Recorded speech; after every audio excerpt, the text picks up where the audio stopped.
Mga gili kong taga-subaybay. Subaybay. Dumako na naman po tayo sa walang kakwenta-kwentang parte ng ating programa. Programa. Pero ang pinaka-exciting sa lahat ay ang parteng ito. Inaantay ng lola mo, nagkarayuma na nandyan pa. Ito na po mga kaibigan, ang liham kay Kuya Checo. Check.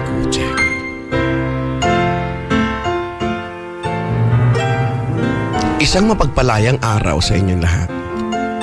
Eto na naman tayo sa isang edisyon ng Liham kay Kuya Checo. Checo. Simulan na natin. Okay. Dear Kuya Chico. Checo na lang. Nasa letter yon? Wala, binago ko na lang. Okay.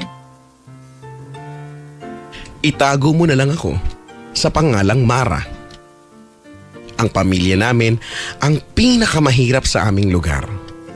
At minsan, hindi ko matanggap ang naging kapalaran namin. Bakit kaya kung sino pa ang mahirap, siya pang lalong pinahihirapan? Halos lahat ng kapitbahay namin sa barangay Forbes Park ay alam ang aming katayuan. Saan nakatira? Barangay Forbes Park. Pinakamahirap yan. Sa purok na yan, Brad. Milyonaryo yan, Brad. Minsan nga ay iniisip ko ngang maging working student para sa pamilya ko. Pero nakakatamad.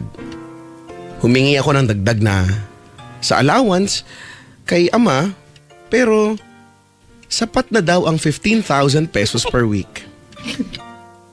Hindi niya alam na at least twice a week dapat mag-shopping.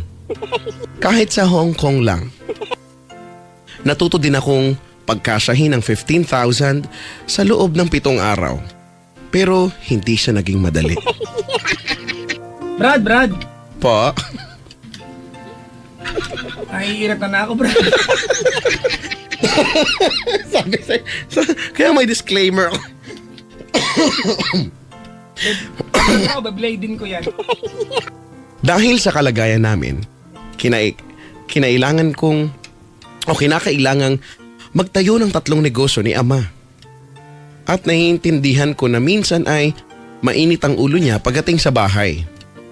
Ngunit hindi ko inaasahan na sarili kong ama ang magdudulot ng matinding hinanakit sa akin. Linggo nun.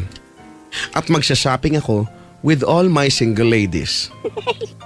Kasalukuyang kumakain ako ng frozen yogurt.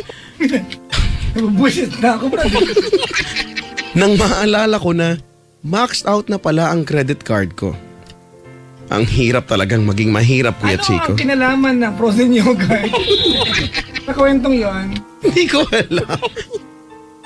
Wako, siguro favorite niya yun. Dali-dali akong tumakbo papunta sa kwarto ni ama para humingi ng money. Habang tumatakbo ako papunta sa kwarto niya, naalala ko na nag-golf nga pala si ama tuwing linggo. Pero sana, hindi pa siya nakakaalis. Makaraan ng 20 minutes, narating ko din ang kwarto ni ama. Brad, ang laki ng kwarto, Brad. 20 minutes. Isang ano na yan Isang street na yan. Nakita ko ang golf bag niya kaya natuwa ako. Ibig sabihin ay hindi pa siya nakakaalis. Pero hindi ko siya makita sa kwarto niya. Pinasok ko na ang lahat ng walk-in closet pero wala talaga siya. Nang palabas na ako ng kwarto niya, may narinig akong humahagik-gik. Parang pinipigil ang tawa.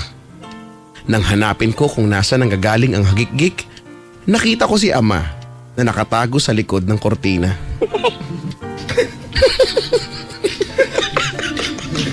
Medyo adik yung tatay. Andyan ka lang pala eh. Okay na sana yung pamilya nito eh.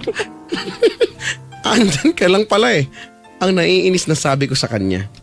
Sinabi niya sa akin na nagtago siya dahil alam niya na max out na ang credit card ko at alam niya na hihingi ako ng money. Akala siguro niya makakaisa siya. Sinabi ko kay ama na kahit 8,000 lang ay okay nang pang shopping. titipirin ko na lang. Pagkatapos ng matagal na diskusyon ay binigyan din niya ako ng money. Naisip ko na magandang oportunidad na din yon para sabihin sa kanya na napag-usapan namin ng best friend ko na magbakasyon sa Paris. Wow, sorry, sa Paris pala. Sa Paris. Pagdating ng summer. Binanggit ko kay ama ang plano namin ng best friend ko pero naging malupit si ama. Sinabi niya na okay lang basta pag-ipunan ko daw. Nakabukas yung headphone mo?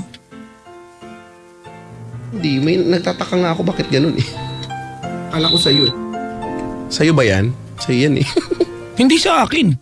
Wala. O tingin mo na wala na. Hindi ko alam ano kaya meron. Weird. Anyway, nabigla ako sa sinabi ni ama. Pag-ipunan? Alam kong mahirap kami. Pero nun ko lang nasabi sa sarili ko na kawawa naman ako. Umapila ako kay ama, ngunit hindi daw talaga siya magbibigay para matuto daw ako.